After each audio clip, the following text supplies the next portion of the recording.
One of the most significant news from CES this year is the launch of NVIDIA's RTX 30 series Ampere GPU for mobile notebooks. This new GPU is actually said to increase efficiency for these notebooks by up to 2 times. Of course, even better performance, and also it comes with all the new 3rd generation Max-Q technologies. 3rd gen, not 2nd, not 1st, 3rd gen.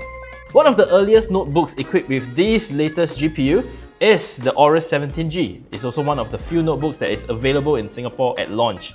The AORUS series of gaming notebooks from Gigabyte is the flagship series, so it's the best of the best. This product line actually aims to bring out the best for esports teams and of course, provide no compromise performance and experience. And in this video today, what we're gonna do is to take a look at the AORUS 17G.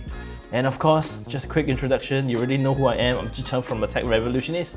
Let's get started.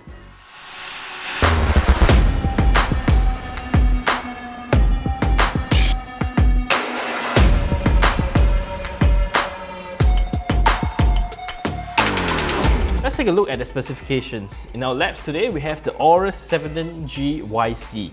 That comes with an Intel Core i7-10870 processor. Luckily, it's not the 11th gen, if not, I don't know how to explain the long wordings. It's also equipped with the latest and the fastest mobile GPU on the market, which is the RTX 3080 graphics card. Our unit also comes with 32GB of DDR4 RAM, running at 2933 MHz. Dual channel and has a 1TB of M.2 NVMe SSD. The AORUS 17G is equipped with a very nice 17.3 IPS Full HD 1080p panel, and of course, because it's a gaming PC, right, it has got very fast refresh rate.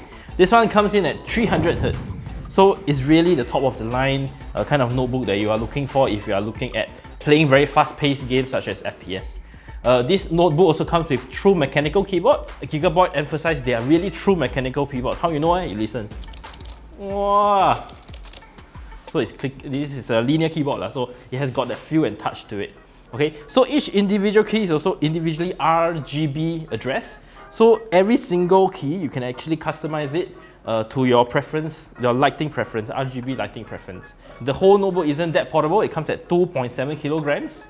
But of course, when you compare to a desktop, right, the performance, the same kind of performance you get, this is actually a lot lighter. Okay, let's take a look at the ports. On the left of the device, you can see a 2.5 gigabit Ethernet port, followed by a UHS-II SD card reader slot. And then we have audio output and microphone input jacks, as well as 2 USB 3.2 Gen 1 Type A port. On the right hand side of the device, there's lesser things. Firstly, is the DC power input jack. Just in case you're wondering, this is how big the power brick is. Where is it? This is how big the power brick is. Actually quite big. After the DC, we have a HDMI output port, as well as a mini display port, a Thunderbolt 3.0 port. This is actually a USB Type-C. And lastly, another USB 3.2 Gen 2 Type A port. Yes, that's right. So in terms of the input-output ports on this notebook, it's actually quite comprehensive. You have whatever you need there, right? You have SD card, so if you are a content creator, you want to transfer media files quickly, you can do so. So now let's take a deep dive and look at what's inside this device.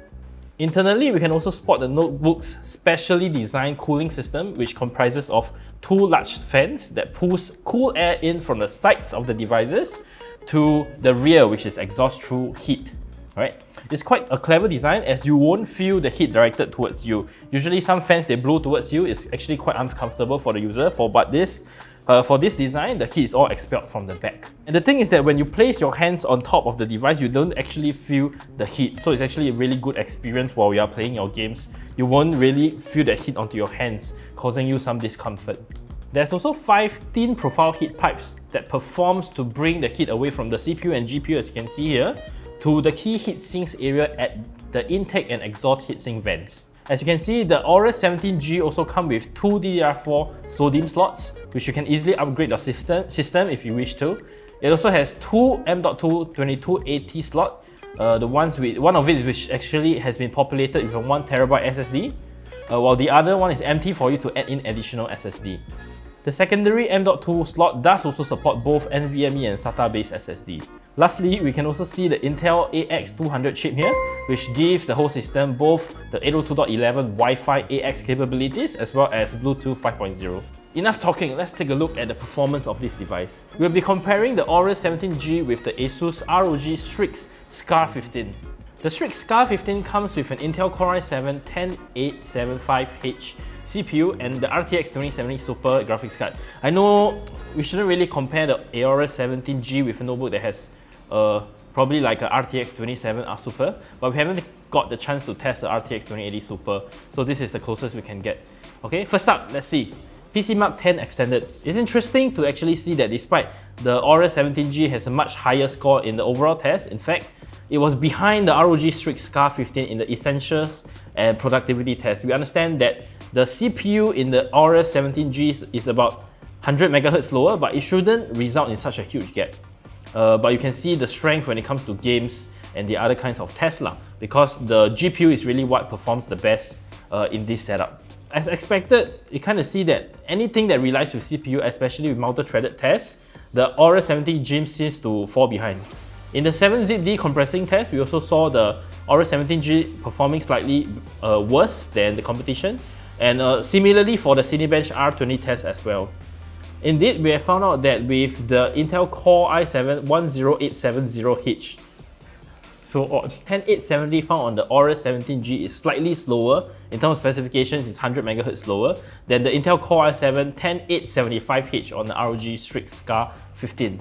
However, what really worries us is there is really a big gap in terms of performance when you see any kind of test with that uses multi-threaded environment, right? So when it uses a lot of threads, it uses a lot of cores. This result is also reflected in the Blender CPU test.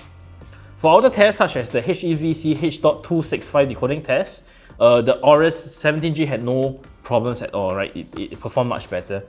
Upon further tests, the reason we saw was that the CPU throttled when it was either reaching its thermal limits or power limits. As seen in our temperature test, when the CPU hits a maximum temperature of 91 degrees on the AORUS 17G, it throttled and it placed the CPU at a steady state temperature of 70 degrees Celsius.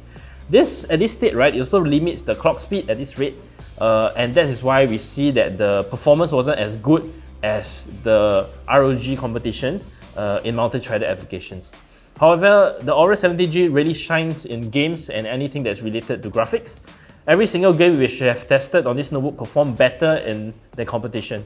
We attributed this to, of course, the super fast NVIDIA RTX 3080 graphics card. The tests have shown that what we need to know about this notebook is great for games, but it also should perform better when it comes to usual productivity applications. I would say that Gigabyte should probably need to improve the power and thermal limitation state management on this notebook so that they could actually squeeze even more performance out from this unit. Nonetheless, all the different gaming features such as your dynamic surround sound, your mechanical keyboard, your super fast 300Hz refresh rate gaming monitor, 2.5 gigabit Ethernet and other gaming features are all welcome. It's all great performance and great experience that is provided for the gamers, right? But probably when you're talking about a gaming computer gaming only at 1080p resolution, performance may not matter so much because when it's gaming, you really reach that peak performance that you can get, right? In the end, I would say it really boils down to your budget and what else is available in the market. Until we have tested other gaming notebooks with this new RTX series GPU, we cannot be so sure if we will recommend the AORUS 17G yet. So I guess you'll have to see me next time when we test out new notebooks. This is Zhicheng from the Tech Revolutionist. Bye bye, I'm signing out.